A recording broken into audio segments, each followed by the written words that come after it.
여러분 안녕하십니까? 헬로티비 뉴스입니다. 양천 갑선거구는 서울에서 격전지로 꼽히는 곳입니다.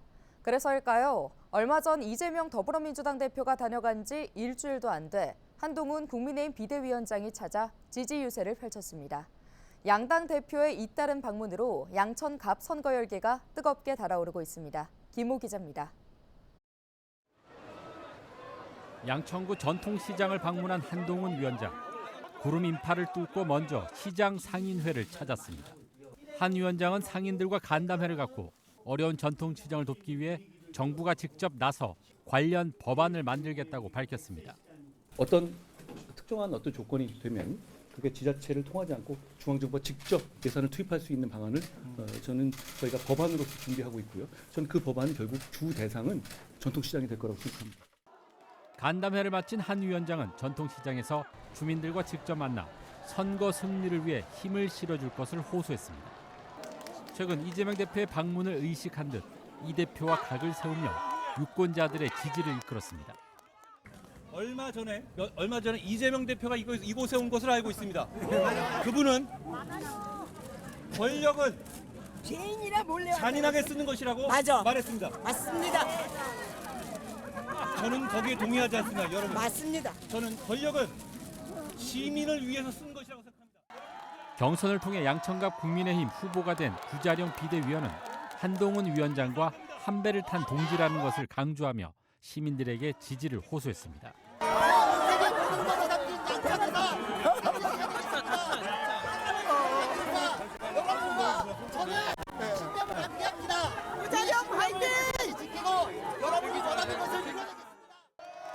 한동훈 위원장에 앞서 양천갑을 찾은 이재명 더불어민주당 대표는 시민들에게 무능한 정권을 심판하기 위해 힘을 모아줄 것을 호소했습니다.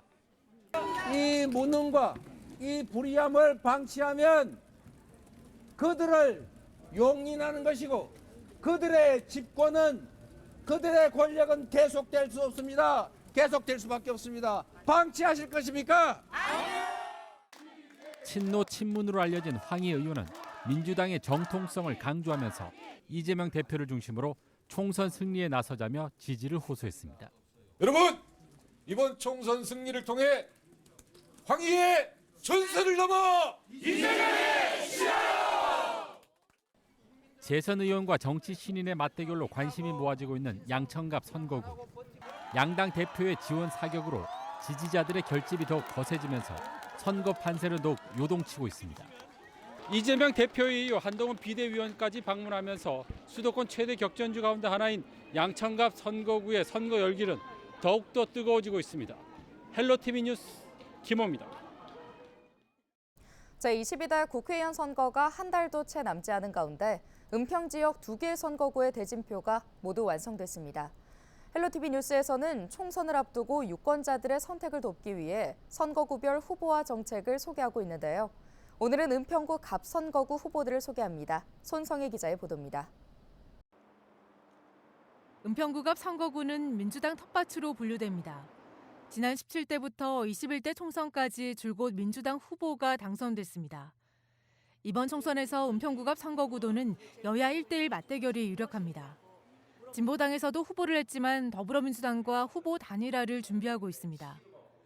견고한 지지 속에 이번에도 민주당이 수성할지 아니면 새로운 변화를 강조하며 출사표를 던진 여당 후보가 다수의 예상을 뒤엎고 승기를 잡을지 관심이 모이는 상황. 먼저 더불어민주당에선 현역 박주민 의원이 3선에 도전합니다. 지금까지 국회와 지역에서 지역 국민들을 위해서 그리고 국민들을 위해서 최선을 다해왔습니다. 이제 3선의 유능함 그리고 경험을 가지고 좀 더 확실하게 지역 국민과 국민을 위해서 봉사하고 싶습니다. 이에 맞서는 국민의힘 후보는 홍인정 전 국민의힘 은평갑 당협위원장입니다. 민주당 20년 동안 은평 구민이 밀어줬는데 도대체 은평구에 해준 것이 무엇이 있느냐고 물어보고 계십니다. 그 답 홍인정이 드리려고 나왔습니다. 박주민 후보는 현 정권 심판론을, 홍인정 후보는 정책을 실행할 힘 있는 여당을 강조하고 있습니다. 이렇게 엉망인 정권 없었던 것 같습니다. 윤석열 정권의 폭정, 실정 이제 멈춰야 됩니다. 여당이 말하는 정책은 곧 실천이지만 야당이 약속하는 야당의 말은 약속일 뿐이다. 두 후보 모두 은평구를 서부권의 중심 도시로 만들겠다고 약속하며 유권자 마음 잡기에 공을 들이고 있습니다. 홍인정 후보는 고양시 서울 편입을 내세우고 있고 은평이 중심이 되는 서울 메가시티입니다. 고양이 지금 고양시장도 그렇고 시민들의 반응이 서울로 들어오면 좋겠다라는 찬성 의견이 많다 그러시더라고요. 고양이 서울로 편입이 되면 변방이었던 우리 은평이 서울의 변방으로 더 이상 머무르지 않고 서대문, 은평, 마포 이 서북부의 중심이 될 것이다. 박주민 후보는 수색, 증산, 신사응암 등 권역별 서부권 경제중심지 구축 방안을 강조하고 있습니다. 우리 은평구를 서울뿐만 아니라 전국에서 경제적으로 가장 활기차면서도 단순히 업무시설과 상업시설만 있는 곳이 아니라 공원과 하천이 어우러져서 여가도 즐길 수 있는 곳으로 만들어 나갈 것입니다. 다음 달 10일 실시되는 제22대 국회의원 선거. 유권자들의 선택이 한 달여 앞으로 다가왔습니다. 헬로티비 뉴스 손성혜입니다. 은평구가 성인을 위한 문해교육 지원 사업을 공모합니다. 문해교육 지원 사업은 읽기 쓰기의 기초 문해교육, 인문학, 경제 등 직업 역량 향상을 지원하는 생활 문해교육, 디지털 리터러시 교육 등 총 3개 분야로 진행됩니다. 대상은 학교 비영리 평생교육시설, 민간단체 등입니다. 단체당 1개 프로그램만 신청할 수 있는데요. 선정된 기간에는 강사비 등 500만 원 내외의 사업비가 지원됩니다. 신청을 원하는 기관이나 단체는 오는 25일까지 은평구청 시민교육과로 방문 접수하면 됩니다.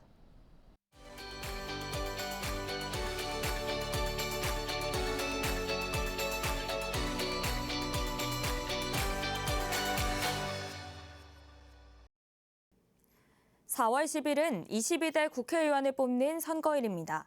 앞선 4월 5일과 6일에는 사전투표도 진행됩니다. 어르신이나 장애인, 임산부 등 거동이 불편한 사회적 약자분들은 투표소로 이동해 소중한 한 표를 실현하는 게 여간 어려운 일이 아닐 텐데요. 이렇게 사회적 배려가 필요한 분들은 투표 편의 제도를 활용하면 됩니다. 먼저 이동이 어려운 중증장애인과 어르신들은 사전투표 기간이나 선거일에 휠체어 탑승 설비 차량과 활동 보조인을 지원받을 수 있는데 선거관리위원회에 문의해 사전투표일과 투표일 전에 미리 신청하면 됩니다. 그럼 투표소는 어떨까요? 보통 투표 장소는 1층이나 승강기 같은 편의시설이 있어서 이용이 편리한 곳을 확보해 놓지만 투표소가 2층 이상에 위치해 있고 승강기가 없는 경우에는 1층에 별도의 임시기표소 설치가 가능합니다. 그럼 임시기표소에서 투표는 어떻게 할까요? 먼저 투표사무원과 투표참관인 2인 이상이 1층으로 가서 선거인의 본인 확인을 거친 후에 선거인이 지정한 사람이 투표소에서 수령한 투표용지를 대신받아 선거인에게 전달하면 선거인이 임시기표소에서 직접 기표하면 됩니다. 그리고 투표지를 임시기표소 투표지 봉투에 넣고 봉함을 해 임시기표소 투표지 봉투 운반함에 넣으면 선거인이 지정한 사람이 투표소로 이동 후 기표자를 대신해 봉투째로 투표함에 투입합니다. 시각 또는 신체 장애로 인해 자신이 기표할 수 없는 선거인은 가족이나 본인이 지명한 2명에게 투표 보조를 받을 수 있는데요.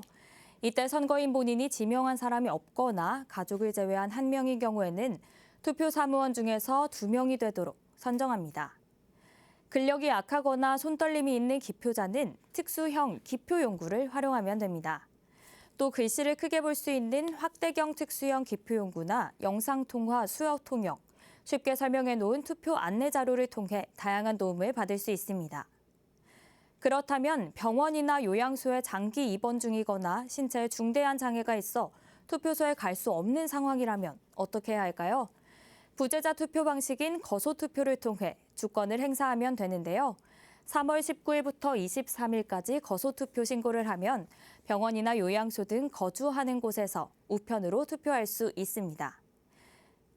민주주의를 위한 큰 걸음, 4월 10일 투표소에서 국민 누구나 한 표의 가치를 실현할 수 있습니다. 슬기로운 유권자 생활, 권석화입니다. 저도 나이가 들어서 공무원 생활을 시작하게 되었는데요. 구급 1호봉에서부터 한 6, 7년을 열심히 일해야지 기본급여가 최저임금에 도달하는 이런 구조 속에서 살고 있습니다. 9급 1호봉 최저임금제 적용을 부탁드리겠습니다. 60세 퇴직하면 연금을 65세에 받게 되어져 있거든요. 5년 동안의 소득 공백을 잘 해결해 주셨으면 좋겠습니다. 의원님들도 민원을 받으시니까 당연히 요구를 할 수밖에 없으시지만 좀 과한 요구를 하시거나 이제 봉사를 강요하는 부분이 있을 때도 있는데요. 그런 부분도 신경 써 주셨으면 좋겠습니다. 민원인 분들께서 괴롭히거나 아니면은 힘들게 하시는 분들도 덜어 있으십니다. 근데 그런 분들한테 저희가 보호받을 수 있는 제도가 하나도 없어요. 저희 공무원들도 열심히 일할 수 있게 저희를 보호해 줄 수 있는 법을 만들어 주시기 바랍니다. 감사합니다.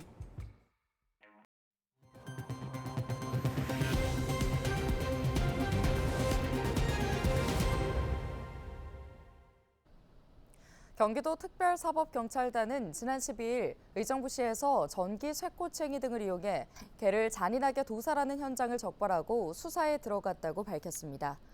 도특사경은 제보를 바탕으로 관련 정보를 수집하고 잠복 수사를 벌인 끝에 이날 새벽 도살 현장을 급습했습니다. 이들은 살아있는 개 6마리를 전기가 흐르는 쇠꼬챙이로 충격을 가해 죽인 후 방혈 처리를 하지 않는 등 불법 도살을 일삼은 것으로 드러났습니다. 동물보호법에는 잔인한 방법으로 동물을 죽음에 이르게 하는 행위에 대해 3년 이하의 징역 또는 3천만 원 이하의 벌금에 처하도록 하고 있습니다. 경기도는 오늘 28일까지 307개 전체 지하차도를 대상으로 침수 사고 예방을 위한 안전관리 실태 점검을 한다고 밝혔습니다. 점검은 배수펌프, 배수로, 집수정 등 배수시설 정비 상태와 진입 차단 시설 작동 여부, 지하차도별 담당자 지정 여부, 사고 대비를 위한 준비 태세 수립 여부 등을 집중 점검합니다. 또 침수 위험 시설이나 저지대 지하차도에 설치 중인 진입 차단 시설이 우기가 오기 전에 준공될 수 있도록 할 계획입니다. 진입 차단 시설이 설치되지 않은 지하차도는 해당 기초자치단체의 중점 관리 여부를 점검할 계획입니다. 경기도는 정부가 올 상반기까지 침수 위험 지역이나 저지대에 있는 모든 지하차도에 진입 차단 설비를 의무화할 예정으로 조치도 진행될 수 있도록 시군과 협의할 계획입니다. 인천 지역의 깨끗한 수돗물 공급을 위한 상수도관 교체 작업이 진행됩니다. 인천시는 올해 335억 원을 들여 37곳의 노후 상수도관을 교체한다고 밝혔습니다. 올해 교체할 상수도관의 전체 길이는 50km로 그동안 누수가 발생하거나 관 내부가 부식해 흐린 물이 자주 나온다는 민원이 제기된 곳입니다. 또 매설된 지 30년이 넘은 상수도관 일부도 내시경을 통해 내부를 확인한 뒤 교체하기로 했습니다. 교체 대상에는 부평 여로물 시장과 중구 신포시장 등 전통시장을 비롯해 1990년대에 매설된 남동 국가산업단지 인근 상수도관이 포함됐습니다.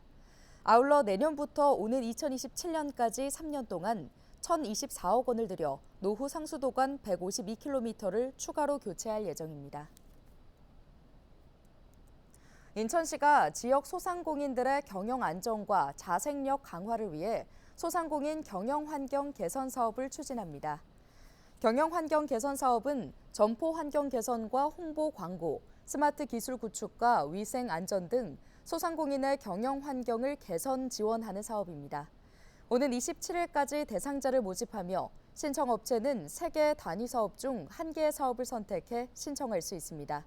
최대 250만 원까지 지원받을 수 있으며 자세한 내용은 인천시 소상공인 서민금융복지지원센터 소상공인 지원팀에 문의하면 됩니다.